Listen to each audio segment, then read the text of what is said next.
Thank you, Mr. Speaker.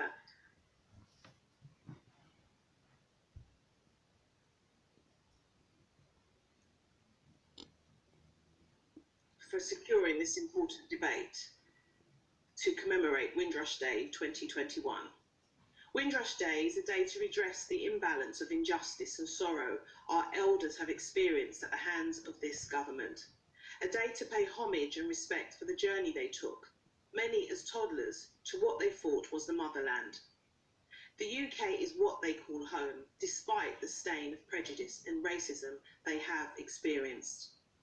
Knowing as we do the huge contribution that the Windrush generation have made to this country, it is even more galling that so many members of the generation were so badly let down and continue to be let down by this government. The cause of the Windrush scandal was an institutionally racist policy and culture levied at the top of government, dwelling in the underbelly of the Home Office. This, above all, was focused on whipping up hostility to immigration and posing as tough.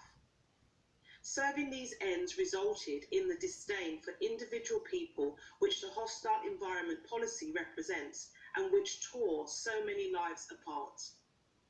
After hearing countless stories of people who have lived in the UK for decades, some of whom could barely remember life before living in the UK, losing their jobs, homes, being refused medical care, and even being detained and deported in the worst cases.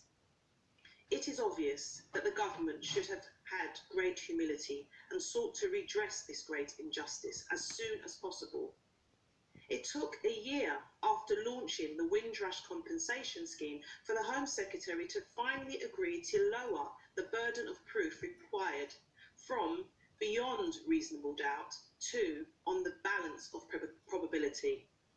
Sadly, we recently learned that 21 people have died while waiting for their compensation to be paid.